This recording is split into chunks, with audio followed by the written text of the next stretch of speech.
I'm rocking the Geo...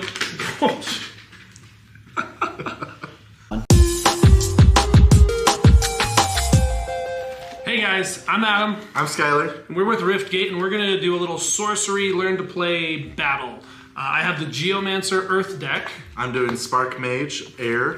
And yeah, we're going to try and teach you guys how to play as we go through these starter decks. We've got these here in stock at the store, and we're just trying to give people an opportunity to understand how to play the game. So if they want to get into it, it's not so hard. So let's get to it. All right. All right, guys. So Sorcery Contested Realms is a trading card game. Came out a year or two ago, right? Yeah. It was kickstarted by a company named Eric's Curiosa. A guy named Eric, I think, was sick of the TCG landscape and wanted to make his own thing. So a couple things that make it unique. As you can see here, there is a 20 square grid the game is played on because location matters. Where you play the cards actually matters. Also, there are two different decks. You have a Atlas and a spell book. So if you guys have played games like Magic the Gathering or Pokemon or whatever, instead of having your resources mixed in with your characters, creatures, and whatnot, they're two completely separate decks. And you have the opportunity to draw from either one when you're taking your draw for your turn. In addition to your two separate decks, you also have an avatar. Your avatar is known as your personification or what have you, your avatar. I have the Geomancer. Skyler has the Spark Mage, right? And so essentially you'll see on here it says that I can tap this to play or draw a site or a land, if you will. If I do, if I played an Earth site, I get a Fill a Void with Rubble. We'll get to that later. Or I can tap it to replace an adjacent Rubble. Now Skyler's has a different ability. He can tap this to play a site or draw a site, but then he can also tap this to deal damage to a random unit at a site equal to the number of air spells that he's cast to this turn. So if you play Magic, similar to like storm mechanics, things like that, right? So yeah, so we're kind of just going to go through the game and walk you guys through the process of how to play as we play. Skyler, have I missed anything at this point? I do not believe so. Okay. Oh, one more thing I'll touch on is so that you guys know kind of as we're playing the rarity of these cards. So a couple things. One, the art is amazing. I love the art in this game. It's very classic fantasy, kind of vintage, hand-painted style. Also, the rarity of the card is in the byline or the subject line of the card. So these are ordinary mortals. It's an ordinary, right? Or a common. There's other cards like an exceptional beast, so this would be an uncommon, et cetera, et cetera. And then you can also only have a certain number of those cards. So the rarest cards, you can only have one of each. The most common cards, you can have 4 of each. So we're going to start out by drawing 3 of each deck, 3 spells and 3 atlases. So 1, 2, 3. Oh, we don't have any counters. We don't really need them for this game though. Don't I have foot soldier tokens somewhere? Over there. Over there. Let me get my foot soldiers. So when they were kickstarting the game, the tokens, most games have a token. There was a misprint, from what I've been told, on these, and they got printed a quarter of the size of a regular card, but people liked it, so they kept it. So yeah. All right, so we got a foot soldier here. Just put these behind my back. All right, Skyler, pick a hand. Left. My left or your left? My left. All right, so I'll go first. Okay, got 3 of each.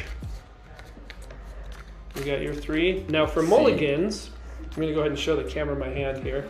For mulligans, you can mulligan a maximum of 3 cards total. So I could do all 3 of these, or a combination of them. So for example, you'll see here, I actually have 2 of the same site. And so I'm actually going to mulligan 1 of those. And then over here, I have an okay cost card, a high cost card, and a medium cost card. Sorry, there we go.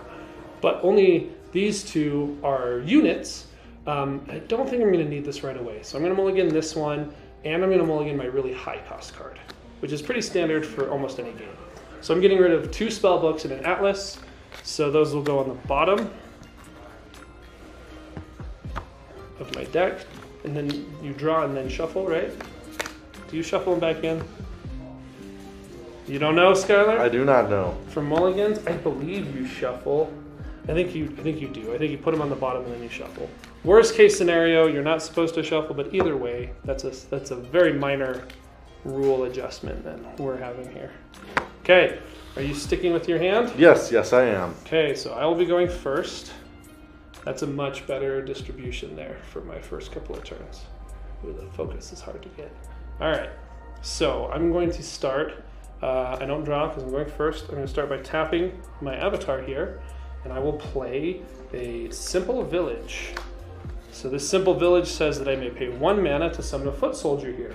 So essentially the way it works with these lands or these sites that act as lands or resources, by default, they will provide mana, right? They'll provide me with resources to use when it enters and lands on the battlefield or the table or whatever.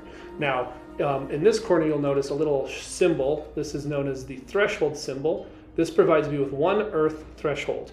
What that means is when I have cards in my hand to play, they also have a threshold requirement. This one has a 1 earth threshold requirement.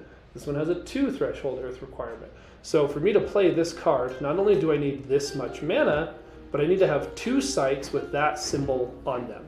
It's important to note that threshold is not a resource. You don't spend it, it doesn't go away, it's just a number you have to meet. So if the card requires 4 air threshold, you just need to have 4 of those symbols on the table to be able to play any number of air cards that have a threshold up to that number. Now, obviously I can't play any of these with 1 mana, that's why I chose to use the one I was given to play the foot soldier. Now, my avatar also says that if I played an earth site, which I did, I can put a rubble down in an adjacent site. And that will be the end of my turn. For my turn, I start by drawing a card because I am second player. And you can draw from either deck. Correct. Draw a spell. I will start by playing a lone tower. So this one,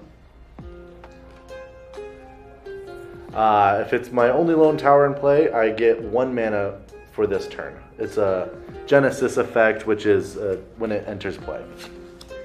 So now you could play something for 2 mana. For 2 mana, I have 2 mana this turn to use. And I will use that 2 mana to play Spectral Stalker on this lone tower. It's a 2-power creature, so it attacks for 2, and it will also have a special ability called Void Walk. What is the Void, Skyler? The Void is all of these empty grid spots.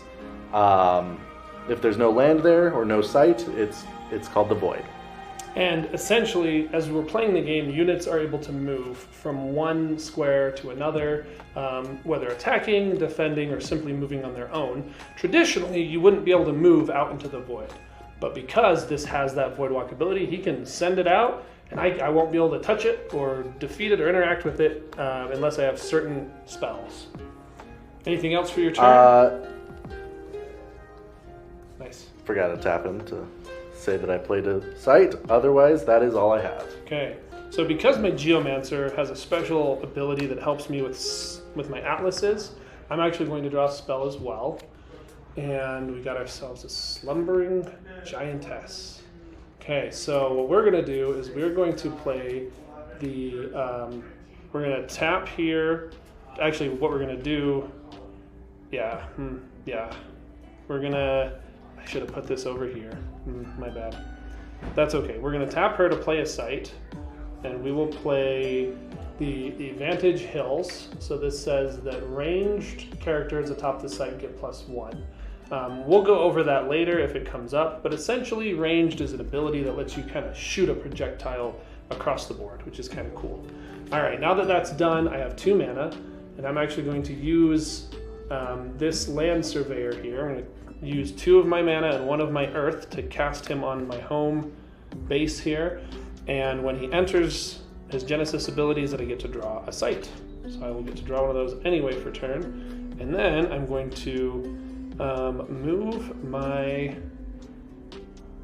foot soldier up to this rubble. Now the rubble is important, so this is just kind of a placeholder. It is a site, but it is demolished and destroyed. It provides no mana, and is technically not controlled by anybody as far as I know.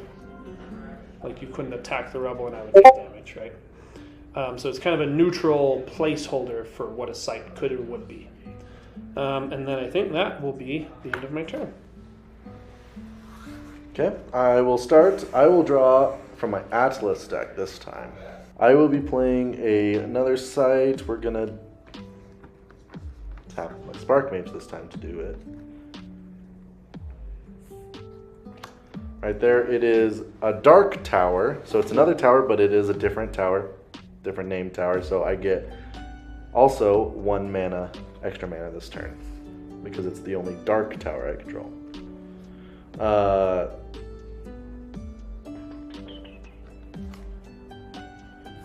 We will play a Snow Leopard and a Sling Pixies. Nice. And then we'll play a Lucky Charm. Wow. Where my Spark Mage Strong is. move. Strong play. Are you going to do anything with your Spectral Stalker? I will move him into the void. Okay. Real quick, I forgot to rebel from playing my anti-chills over here. Okay. Are you done? Yes, that is everything. Okay. I will untap my guys. I will draw a spell. All right, I got somebody with range, so that's good. So what I'm going to do is this time I'm going to tap my Geomancer, and it'll let me fill a rubble that it's adjacent to with the top card of my Atlas deck. So we're going to put this here, and it is a Quagmire. And the Quagmire says, when it comes in, until my next turn, units are immobile while they occupy nearby sites. So that means on Skyler's next turn, these two guys won't be able to go anywhere. They'll be stuck there because my Quagmire mucked them up.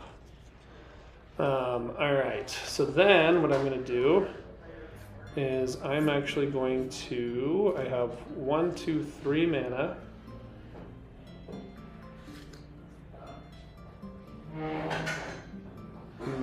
I'm going to play my Belmont Archers right here on this site with my 3 mana. Now, I could move in and attack, right? If I wanted to move and attack, which is one of the actions you get to do on a turn, I could declare that attack either on the site itself or on one of these minions. Now, if I declared an attack on the site, Skyler would have the opportunity to block the attack. And that is when our 2 power active combat symbols would compare. His 1 and my 1. We would survive. Or we would both die. If he were to block with his Snow Leopard, though, my soldier would die and the Snow Leopard would live and would recover at the end of the round. And so if I'm going to move in here, I'd basically just be sacrificing my foot soldiers. So I'm not going to move them because I don't want to lose them. But attacking and damaging your opponent is the primary way of winning the game. And you can do so by attacking their avatar or by attacking an undefended site or a site that was chosen to be undefended. So I'm going to be done and pass the turn to you. Okay. Untap the Spark Mage this time and my Spectral Stalker. I will draw from my spell book. Interesting. We're going to tap Spark Mage to play a site. We will play this Observatory. It has a Genesis effect, which will allow me to look at my next 3 spells and put them back in any order. So 1, 2, 3.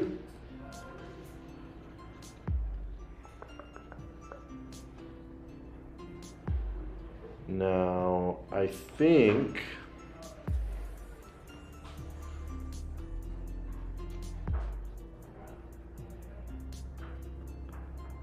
I'm gonna put it in this order.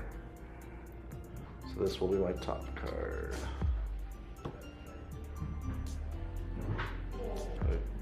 Yes.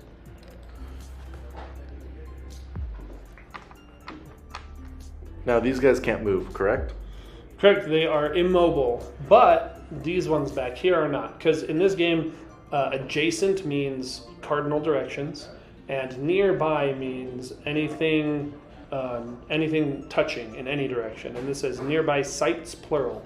So if there were any guys in any of these around this site, they wouldn't be able to go anywhere. Including your own? Or does it say opponents? It says units are immobile. So even my own are immobile if they're nearby the quagmire. But ranged means I can still shoot. Ranged does mean you can tap and fire a projectile. So if you'd like to do that, you may. I'll do that. So you will tap and fire a projectile that comes this way. Because your ranged has no number next to it, it's merely one square away, and you get to choose which eligible unit within that range it hits. We're going to hit the foot soldiers. Foot soldiers. Okay. Kill it. Then we're going to move the spectral stalker into this void space. And that will be my turn. Okay, I will untap my characters, and then I will draw a spell, and I will like to buy myself more time. So what I'm going to do is I'm going to ranged shoot your snow leopard with my Belmont archers, and I will move my land surveyor up and into place, and then I will tap for the turn, and I will play another quagmire over here. So I already moved my guys, so I don't need to worry about them being stuck, but now these guys will be stuck yet again. And I now have 4 mana and 4 earth threshold, so I will be playing my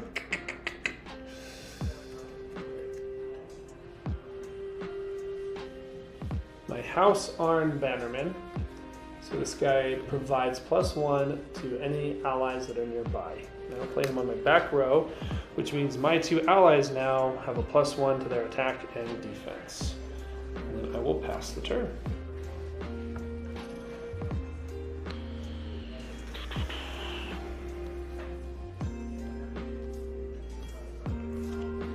Untap. I will be drawing from my spellbook. We will tap the Spark Mage to play a land. We are going to play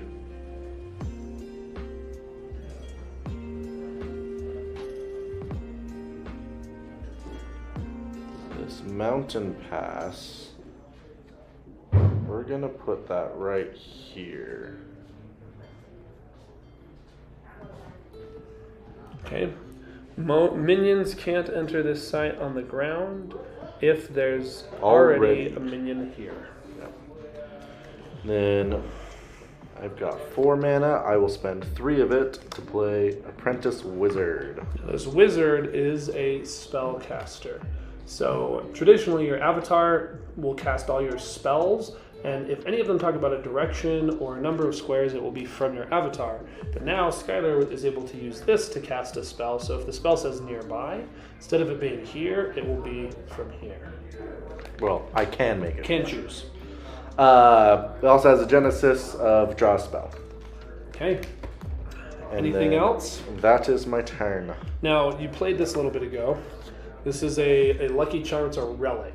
Yes. And it says the bearer's controller has whatever you would determine an outcome at random. Determine an extra time and choose one. Now this relic can be played either into the waiting hands of a unit, whether it's avatar or his minion, or it can just be played on a site. And that can then be picked up later as like a free action. But it's something to be careful of, because if you have a unit that's carrying a relic and the unit dies, the relic is available for the opponent to then pick up, which is kind of a fun mechanic. All right, you said you're done? Yes. Okay, I will draw another spell. And this time, I'm going to untap my guys. I will activate my Geomancer's ability to play from the top of my deck onto this site. It is a humble village, giving me the opportunity to pay 1 and create a foot soldier. But I don't think I'm able to do that, because I need all 5 of my mana for this turn. So, instead, I will, I'll start by making a ranged shot at the Pixies for 3 damage against their 1. And then I will take my land surveyor. Oh, I will then move my House Armed Bannerman up, and then move my land surveyor in and attack this undefended site, granting him a +1 with a total of 2, and dealing Skyler 2 damage. Let me get this up here.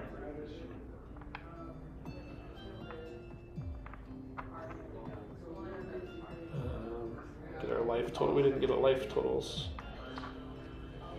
We'll just use the Magic Companion app because it has a nice tracker. 2 people, 20 life. All right. So Skyler took how much? 2? 2. So he's down to 18. I move that. Now, summon that. Yes. We'll do damage to each other, and then once somebody hits 0, they are not dead, they are at death's door. The next time that their avatar would take damage, then they will die. Correct. So getting someone to 0 doesn't mean you've won the game. It just means that you are in the end game. With my 5 mana then, I will play my Amazon Warriors. Ooh, I better play them over here. And here's why. In this game, there's a lot of cards that say, do X, Y, and Z to this specific site or that specific site. If I put them here, I'm putting all of my eggs in one basket, as it were, and I'm making them vulnerable to some sort of attack that could target one site. So even though over here I don't have a lot of space to move into, I'm splitting up my eggs and keeping them a little bit more safe. And also blocking my... I'm also prepared now to receive his Voidwalker if he were to choose to come and attack my site. You're good. Okay. We are going to draw a Atlas. And then we are going to go ahead and play said site over here. Now this is a cool aspect of the game. You'll notice there's 4 rows, and most games will traditionally go my 2 rows, his 2 rows, right? But part of what makes the game fun is that if I'm not paying attention or doing my own plans, he's now able to creep his way into my territory, as it were. And what makes that advantageous for him is he's able to now play units directly onto this site, which is really close to my avatar. Much, much closer than I'm able to play units to his avatar. If I had been particularly neglectful and left this site open, and if he were to claim it, I could no longer play sites on this whole side because your sites must be adjacent to one that you control. Mm-hmm. And that's a sneaky move that I've seen happen before, because then I would be restricted to only 6 mana for the whole game. Now I'm going to move Spectral Stalker over to here. Oh man. Then we are going to...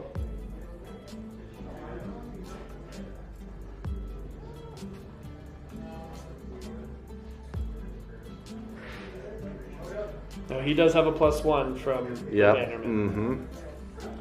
He has a wizard there who has a 1 attack. So we're just going to move him up there. Okay. Sure. Then we're going to spend my 5 mana I have to summon a roaming monster. On any site. Sure, we'll go ahead and do it here.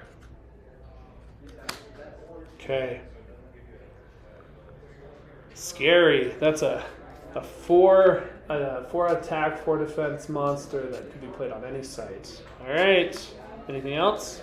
That is everything. Okay, I will draw a spell. Ooh, marvelous. Then I will tap my. Oh, I'm gonna untap my guys. Untap my avatar. Then I'll tap my avatar to play a Humble Village up here, also in his territory. Mm-hmm. And I have 1, 2, 3, 4, 5, 6 mana.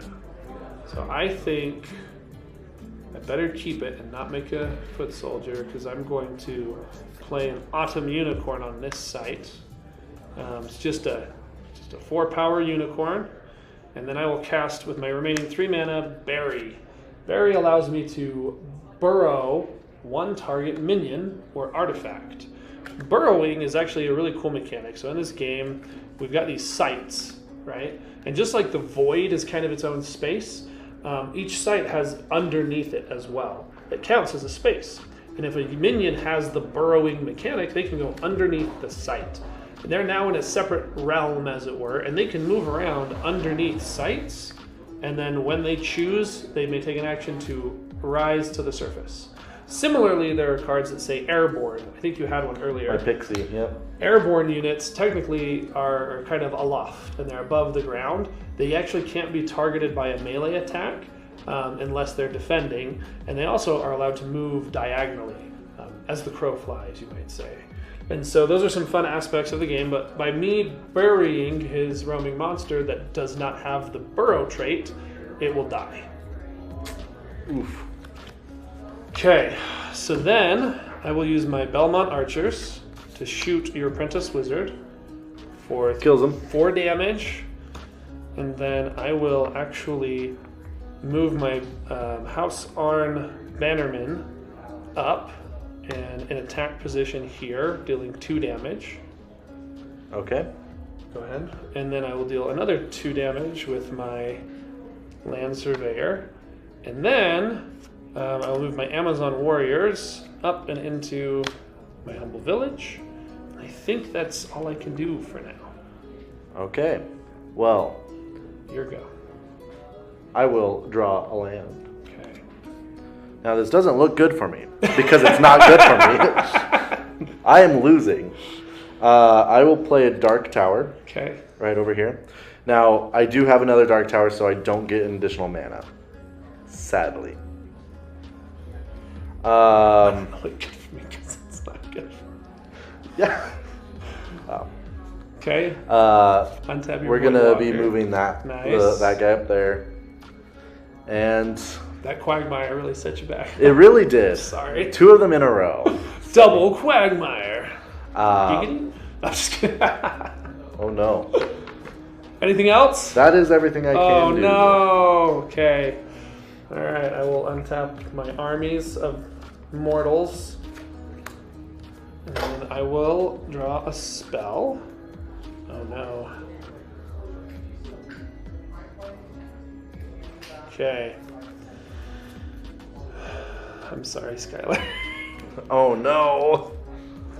Up to 3. Oh, yeah, I can. I can do it, but I don't think it's worth it. I'll hold on to that. Okay, so we're going to go all out here. We're going to move in and attack for 5. 6, because it's near my Bannerman. Okay. 7, 8, 9, 10, 11. And then we'll go 12, 13, and then 14, 15, 16, 17 damage. So that will take me down. That puts him on death's door. Now, unfortunately, I'm not able to take him out this turn. Even though I could move and attack with this guy, he's already at death's door, so any excess damage that he incurs this turn won't make a difference.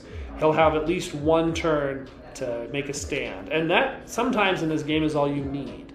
Keep in mind, I can only move and attack 1 space away right now.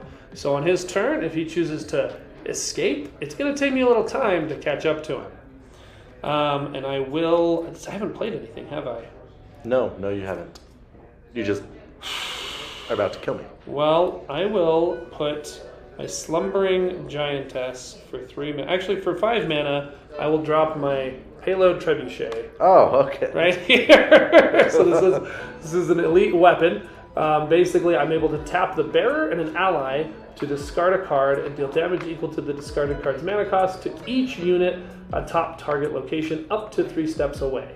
So, yeah, I might as well put it here, and I'll give it to my Bannerman, just in case I use it, or I might need to use it to fire at his avatar as they escape. Your go. Untap. Yes. Draw. 1, 2, 3, 4, 5, 6. Are you gonna draw an Atlas? Like play an Atlas? Does this need 7? Yes. Oh no! Will it stave me off though? No, it won't. Well, you could draw the Atlas and escape this turn. Well, except for the trebuchet. That's just maybe the trebuchet misfires. Let's see what happens. Or I can hope For a spell that destroys for a cool it. spell. I think that really is my only chance of. So hopefully you guys are starting to see how this is a little bit different than other TCGs, right? With the board structure and the layout of the board and the maneuverability, you really get the opportunity to do things in a different way. There's a lot of strategy here, and this is a moment of strategy for him. Had he built this deck, he might know the odds of getting a better spell, and he could make that guess. In fact, we might play it out both ways, just for educational purposes. But whatever you decide, let's see what it is. Okay. Now, this is a pre-constructed deck, and I'm not super familiar with what's in it, but I think I'm going to take the gamble of... It's fair, because you haven't had a lot of damage-dealing spells so far. And I'm supposed to have a bunch with this. It's kind of what the deck does. So, I'll draw that. Even though I should have known what it was, because I looked at the top 3 cards, and Oh, no, you did! Skyler, no! Can you use it? I can use it. Okay. Can you kill my Bannerman at least? Yes. Because he's holding the trebuchet, and it does require 2 people. So, I'm going to run away. So tap, move, just a move, not a move and attack. Yeah. Okay. And then we are going to spend 4 mana Okay. to play Gyre Hippogriffs. Whoa! All right, these guys are little flyers. They have airborne and charge. Charge means that they can attack the turn they're played. They don't have any sort of summoning sickness.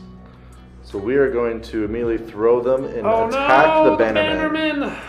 He is dead. And worse, my trebuchet is now left unattended on the battlefield. And so if you'd like, I'm pretty sure you can use them to pick it up as well.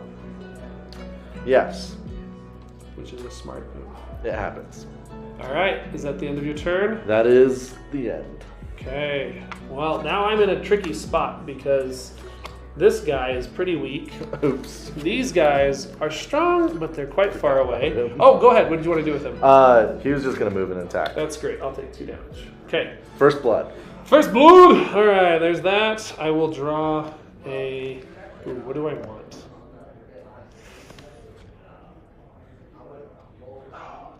Skyler, you're gonna hate me. I'm drawing a spell. Oh no! I'm drawing a spell. Feels so bad, guys. I'm going to use 4 of my mana to play Cave In on this site. So it's going to burrow all minions and artifacts occupying the target site. So that does include my guy, so he'll die. Your bird dies. And then this payload is now underneath the site, which may seem odd for an artifact, but if I get a minion with burrowing later, I can go pick it up. And he can't use it anymore. Correct. 1, 2, 3, 4, 5, 6. Or no, wait. 1, 2, 3, 4, 5, 6 mana. I'm going to tap and move over to here. Mm-hmm. And I will chase your avatar across the board. I think I should leave him though. No, I'll close it on you. Okay. I'm nervous you're gonna get a spell that does nearby damage and wipes me out, but we'll I'm see. hoping. We shall see. Now, my turn. I'm going to draw an Atlas. Okay.